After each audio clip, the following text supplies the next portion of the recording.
He was just a war veteran trying to start over, a man in his husky Balto, guarding a lonely farm in the middle of winter. But when the bells on the hill began to scream, he realized the ground beneath him was hiding something alive and angry. What they uncovered that night would shake an entire valley and prove that even the earth itself remembers those who betray it. Before we begin, tell us where in the world you're watching from. If you believe that some secrets are worth protecting, hit like, share this story, and subscribe for more tales of hope, faith, and second chances. The first snow came early that year, falling like whispered apologies over the quiet valleys of Montana. The hills slept under a quilt of frost, and the air itself seemed to hum with memory. A lone pickup truck rumbled along the narrow gravel road that wound between frozen birch trees. Its headlights carved through the mist like knives through old ghosts. Behind the wheel sat Elias Crow, a man whose silence spoke of places too far gone to name. He was 38, built lean and solid, with hands that remembered explosions and eyes that never stopped listening. His beard was the kind that grew from months of neglect, not fashion, and the old military jacket he wore still carried the faint scent of diesel and gun oil. Beside him sat his only companion, Balto, a gray and white husky with a face like carved marble and eyes the color of Arctic fire. The dog's ears twitched at every shift in the wind, every branch snapping under the weight of snow. Elias didn't talk much, but when he did, it was usually to Balto. "Almost there, boy," he murmured. His voice sounded like gravel being stirred by water. Balto gave a low chuff, then pressed his nose to the cold glass, fogging it with a small cloud of breath.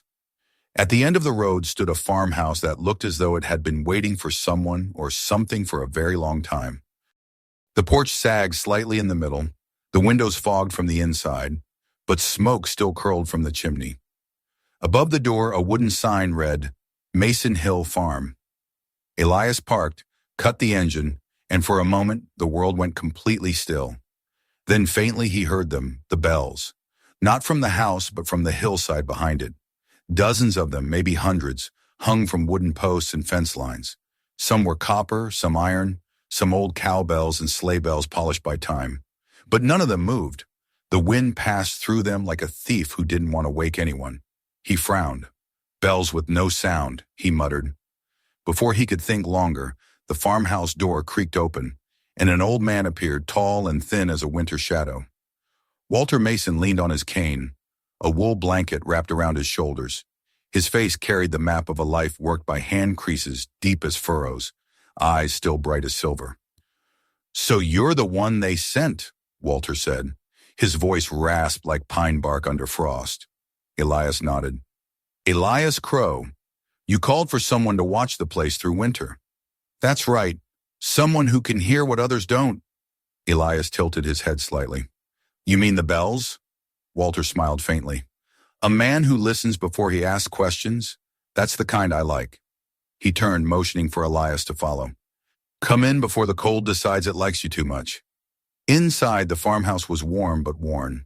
The floorboards sighed under each step, and the air smelled of cedar, coffee, and something faintly metallic, oil maybe. Old tools hung on the walls like trophies from another life. Over dinner, a thick stew and slices of dark bread, Walter talked. "These hills," he said, "used to be full of voices. Every gust of wind carried a tune, if you knew how to hear it. My father hung the first bells 70 years ago, said they could sing the spring awake." Elias glanced toward the window, where the line of bells hung motionless in the moonlight. "They don't sing anymore." "No," Walter said softly. "They haven't in years. Not since the ground started changing." "The ground?" Walter nodded slowly. "There's water beneath us, son. Deep water. Cold and old as the bones of this valley. It feeds everything from here to the next county. When the bells change tone, it means the water's moving different. And lately," his gaze drifted to the window. "Lately they've gone quiet. Too quiet." Elias said nothing, but Balto lifted his head from the floor, ears pointing toward the door. A faint vibration passed through the wood, almost too soft to feel. The dog growled once, low and uneasy. Walter smiled grimly. "He hears it. The ground. Always starts with the dogs." Later that night, Walter showed Elias to his room. Before he left, the old man pressed something into his hand. A small iron key, cold as stone. "If you hear the bells," he said, "follow them. If you hear nothing, pray you never do." Elias frowned. "What's it open?" "The truth," Walter replied simply, and left the room. For a long time, Elias lay awake, listening to the hush of the house. Balto slept near the door, occasionally lifting his head, ears twitching. Then sometime past midnight, it began. At first it sounded like a tremor in the air, a low hum too deep to be wind. Then one of the bells outside rang once soft, hesitant, like a breath caught between life and death.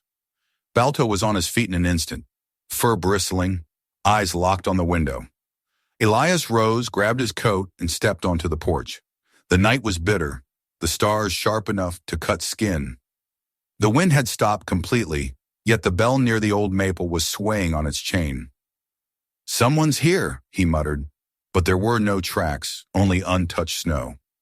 Balto trotted ahead, nose to the ground, then stopped near a stone well that sat behind the barn.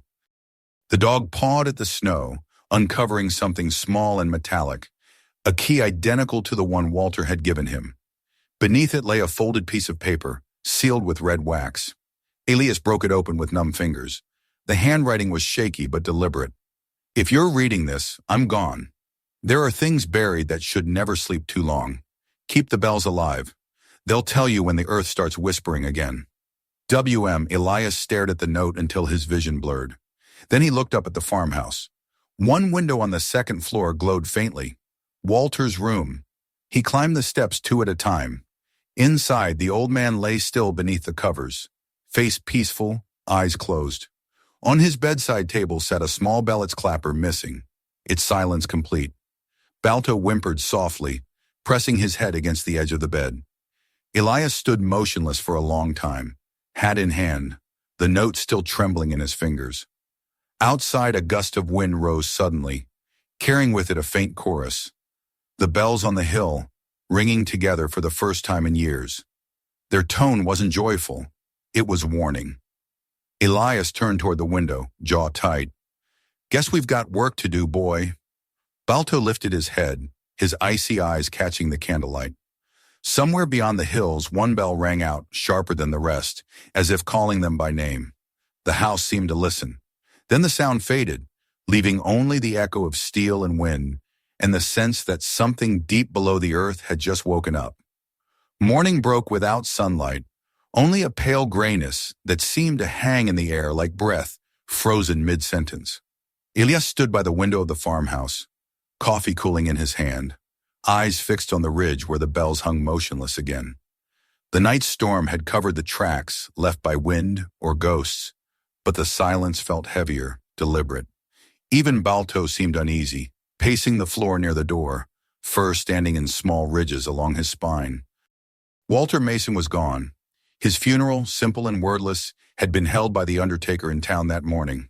A few neighbors had come, heads bowed more in obligation than grief, as though the man had become part of the land long before his heart stopped. Elias said nothing through it, just laid the small bell Walter's bedside one atop the coffin before the earth took it. Balto stood beside him the entire time, watching the wind. Back at the farmhouse, the air seemed different, empty, yet listening.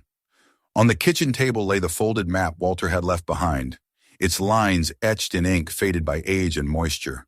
A winding series of markings labeled Bell Line, tracing the ridges and valleys around the farm. Elias followed the ink with his finger. Each bell had been hand-drawn and numbered, and near the bottom edge of the parchment, a single line cut sharply across the boundary marked Oralis. Elias frowned. The name meant nothing to him then, but it would soon mean everything. Balto gave a low bark from the porch. Elias stepped outside, breath ghosting into the air. The husky had found something near the base of one of the bell posts.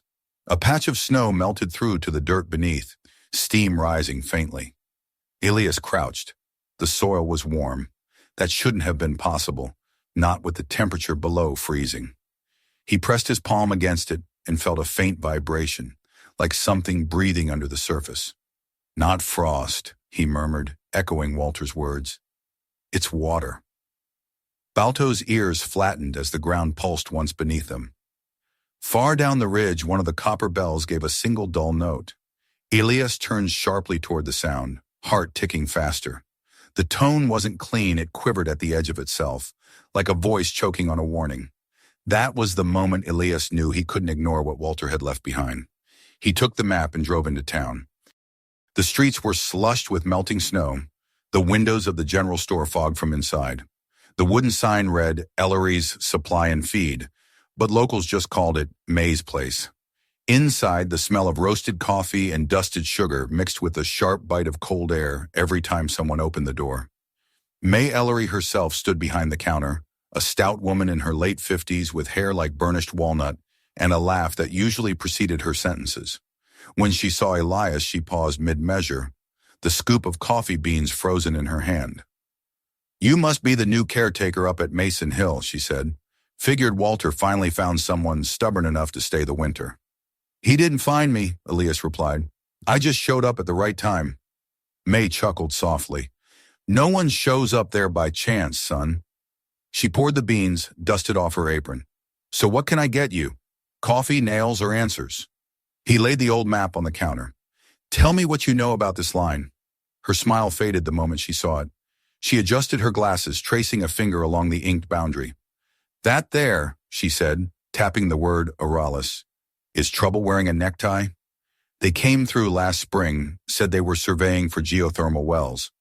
Promised clean energy, jobs, all the sweet lies companies bring before they steal the ground out from under you." "Walter refused them?"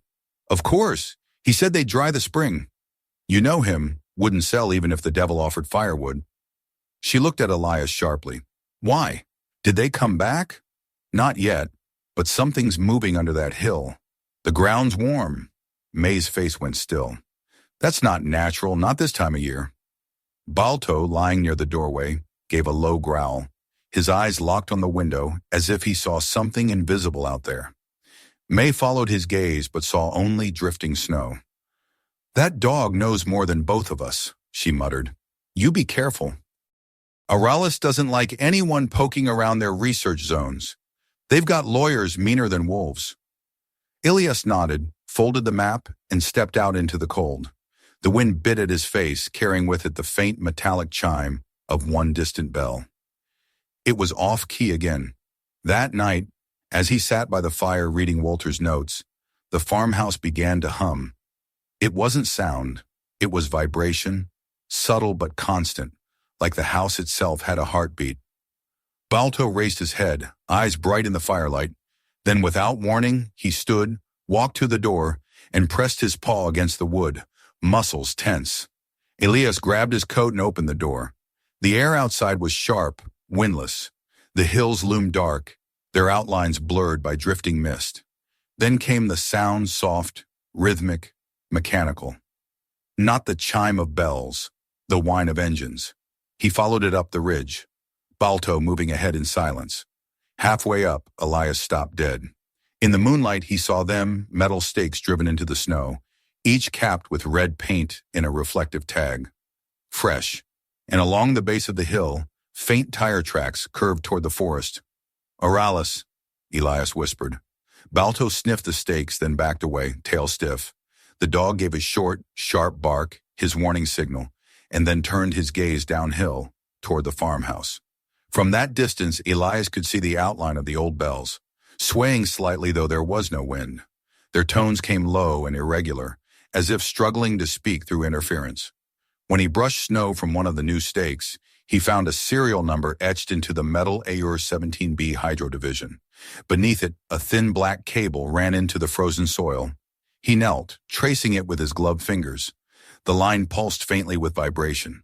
Someone had installed active conduits under Walter's land, siphoning pressure or water toward the Aralis boundary. The bells began to sound again, louder this time. But their rhythm wasn't random. Elias froze. The pattern, 3 short, 1 long, 1 short, was unmistakable. Morse code. Danger. The air shifted, heavy and electric. A gust of wind rolled down the hill, clanging every bell in chaotic unison. Balto barked, sharp and commanding. Elias yanked the cable free, sparks flashing in the snow.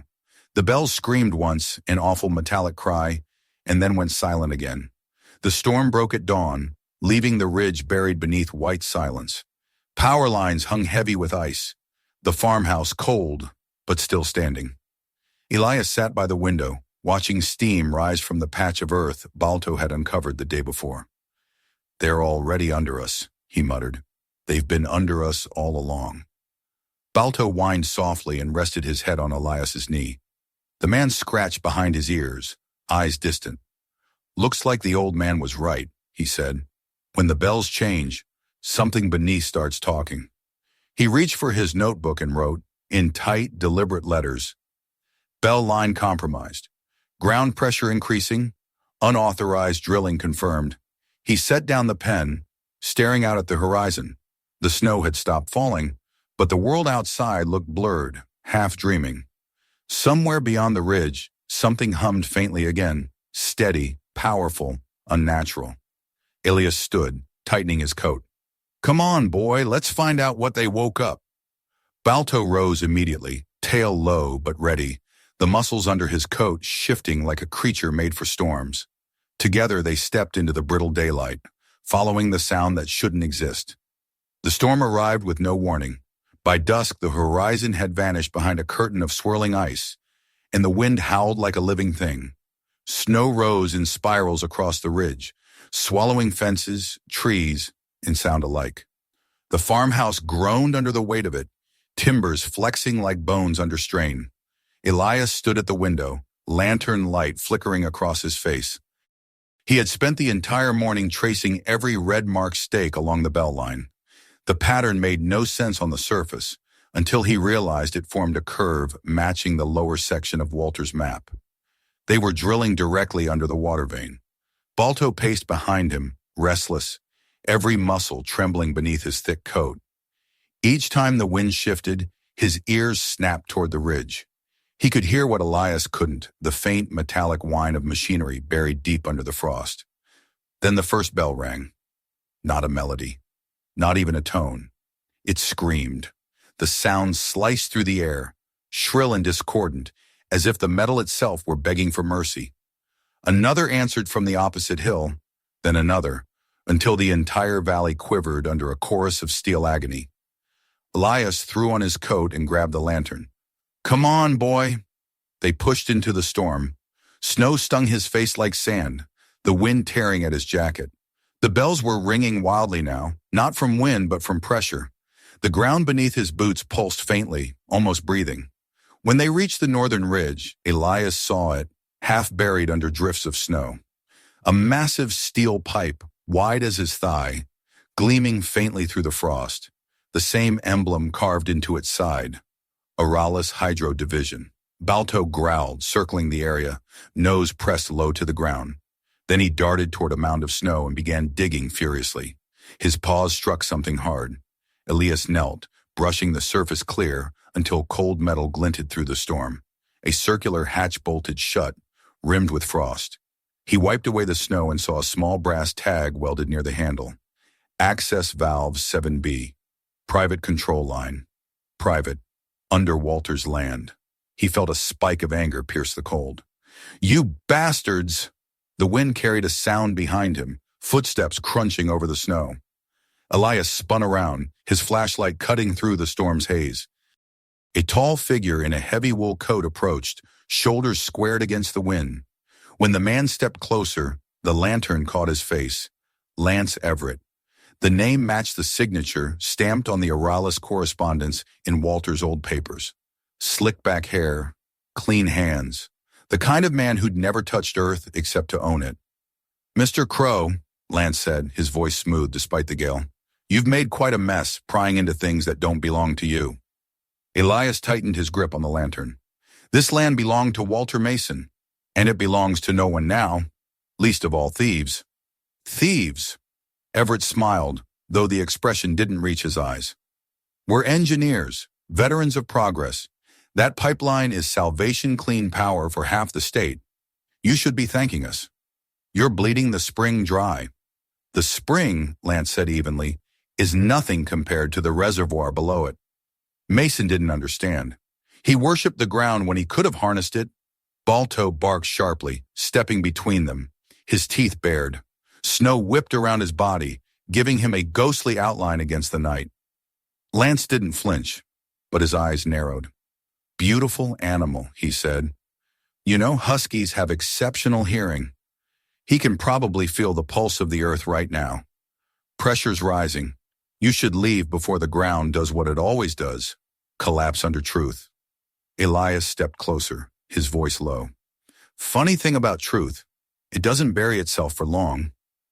Lance's smile vanished. "You have no idea what you're standing on." He turned, vanishing into the curtain of snow.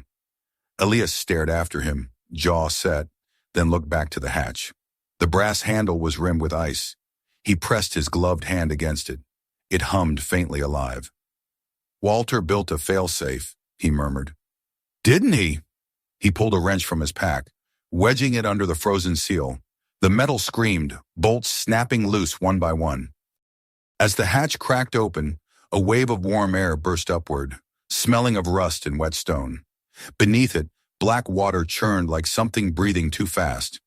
Then from deep below came a sound, not human, not wind, a rhythm. 3 slow beats, a pause, then 3 again. Balto lowered himself, growling deep in his chest. Elias froze. He knew that pattern. It was the same Morse rhythm from the night before. Danger. Suddenly the ground shuddered. The bells along the ridge exploded into sound, clanging wildly, the notes bending higher and higher until they were almost unbearable. Snow slid down the slope in heavy sheets. "Come on!" Elias shouted. They ran through the storm, stumbling through knee-deep drifts as the hillside vibrated beneath them. The air crackled, static dancing in the snow. One of the copper bells snapped from its post, tumbling past like a comet. By the time they reached the farmhouse, the storm was at full fury. The power was gone. The generator choked and died. Only the sound of the bells remained, an endless metallic wail echoing across the valley. Elias slammed the door behind them, chest heaving. Balto shook off the snow, pacing near the hearth. For a long time they said nothing. The wind screamed outside like a warning turned into prayer. Then the radio crackled to life. "Attention residents of Silver Ridge," said the calm, steady voice of Sheriff Hazel Rivers. "Stay indoors. Severe pressure fluctuations have been detected in the upper aquifer. Repeat, stay indoors. We're investigating possible structural faults." Elias leaned closer to the radio. "She knows," he whispered. Balto barked once sharply. Then, as if on cue, every bell outside fell silent. Not one rang, not even the faintest hum. The quiet was worse than the storm. Elias walked slowly to the window. The snow had turned greenish under the strange light of the clouds, glowing faintly. He could see the ridge, the outline of the bells swaying softly without sound. "That's not wind," he said. "That's pressure." And then it came a deep, subterranean boom that rolled through the ground, knocking mugs from the shelves. The floor trembled beneath his boots, dust raining from the beams above. Balto's eyes locked on the window. He barked 3 times in warning. "Hold on," Elias said, grabbing his coat. "We're not done yet." Outside, through the dying storm, the hills shimmered faintly as if the snow itself were glowing from beneath. Somewhere under that buried hatch, the earth was trying to speak, and Elias meant to hear what it had to say. Dawn never came that morning, only a dim gray light that bled through the clouds, heavy as sorrow. The storm had passed, but the world it left behind was not the same. The bells along the ridge hung motionless, crusted with ice. Yet Elias could feel them humming faintly beneath the silence, as if the metal itself was remembering pain. The farmhouse stood half buried in snowdrifts. Inside, the fire had long since died, leaving only the ticking of cooling iron. Elias sat at the table with Walter's old map spread before him, tracing each line of ink again and again. His hands shook slightly. Every bell that had rung during the night matched a point along the water vein, but now 3 of them were completely dead. "3 voices gone," he murmured. Balto, lying near the door, raised his head at the sound. His pale blue eyes glowed faintly in the cold light. He stood sniffing the air, then padded to the window and stared toward the ridge. Elias followed his gaze. In the distance, faint pillars of steam rose from the snow, three exact spots where the bells had fallen silent. "It's collapsing," he said. "The water's moving." He turned to grab his coat when the sound of tires crunching over ice broke the stillness. A sheriff's truck rolled to a stop outside, snow caked on the fenders. Hazel Rivers stepped out, bundled in a thick patrol coat, her face pale with fatigue but her stride steady. She entered without knocking. "I heard it too," she said. "Half the town did. Every bell on the East Ridge screamed at once." She pulled off her gloves, tossing a folder onto the table. "You were right. The Oralis drilling logs match the exact coordinates on Walter's map. They've been running an illegal diversion line through your property." Elias's jaw tightened. "Then we end it." Hazel hesitated. "That's not simple. They filed injunctions, claimed emergency geothermal maintenance. We can't touch them without proof they breached private groundwater." Balto barked once, sharp, insistent. He turned toward the ridge again, tail rigid. Elias grabbed his lantern and the wrench. "Then let's get proof." So as they reached the northern ridge by late morning, the air shimmered faintly, carrying an odd metallic taste. The snow had melted in strange, perfect circles around certain posts, steam seeping from the ground like breath through the earth's lungs. Balto moved ahead, nose to the snow, his posture tense. He led them straight to the half-buried hatch Elias had opened during the storm. Only now the frost had melted away completely, leaving the metal sweating in the cold. Hazel crouched, running her hand across the rim. "This isn't groundwater pressure. This is redirected steam. They're pulling thermal energy from under the aquifer." "Draining it dry," Elias said. He pulled the hatch open again. The air that rushed out was hot and damp, smelling of rust and minerals. Hazel shone her flashlight into the dark shaft below. "There's a secondary tunnel down there. Looks hand-built." "Walter's fail-safe," Elias muttered. "He built a system to control the flow manually." Balto barked once, then twice, his signal for discovery. He darted around the hatch, digging into the snow near a stone marker. Within seconds, his claws struck metal. Elias knelt, brushing away the rest. Beneath the frost lay another valve, smaller and older, marked with the word relief. Elias stared at it, realization dawning. "That's it. Walter set up a backup. If both valves are open together, the pressure resets. The water goes back to its natural course." Hazel frowned. "And if you're wrong?" Elias met her eyes. "Then the whole ridge floods?" The earth trembled softly beneath them, like a pulse quickening. From far down the valley came a deep rumble, the unmistakable growl of approaching engines, black SUVs, Oralis. Hazel's expression hardened. "They're coming to shut you down." Elias wiped his gloves on his coat. "Then we better let the land speak before they do." He gripped the smaller valve handle, while Hazel positioned herself near the main hatch. Balto paced between them, whining softly, every muscle in his body tight with anticipation. "Ready?" Elias asked. Hazel nodded. "Now!" He turned the first valve. It resisted, then gave a violent jerk, releasing a hiss of steam. Hazel turned hers. A roar thundered from below, deep, primal, endless. The ground vibrated so hard it threw them off balance. Balto barked furiously, tail whipping, and the bells above the ridge burst into sound all at once. Not screaming this time, singing. A rising wave of pure resonance that rolled across the valley like the voice of something ancient, waking from sleep. The water surged through the pipes, breaking free of its stolen channels. Steam erupted from fissures in the snow, glowing with a faint blue-green light. The Oralis truck screeched to a halt on the road below, as geysers of clean water exploded into the sky. Hazel shielded her face. "You did it! God, you actually did it!" Elias leaned against the post, breathing hard, the heat from the vent washing over him. "No," he said softly. "He did. Walter built this to fight back." Balto lifted his head and howled a long, haunting sound that wove perfectly into the song of the bells. The tone carried through the storm-worn valley, echoing from mountain to mountain. It wasn't warning now. It was triumph. The ridge trembled once more, then settled. The steam thinned into mist, and for the first time in years, the sound of running water filled the valley again, steady, clear, alive. By noon, the crisis was over. The diverted pipes had ruptured, flooding the Aralis trench system. Reporters would later call it a natural reclamation, though Hazel and Elias knew better. It was justice, pure and untamed. The sheriff filed the reports, sent video proof of the illegal pipelines to the State Environmental Board, and shut down Aralis operations under emergency order.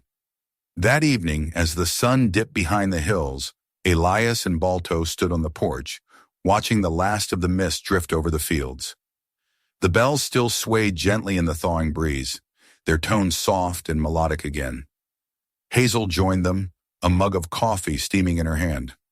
"You realize you just rewrote a piece of this valley's history," Elias smiled faintly.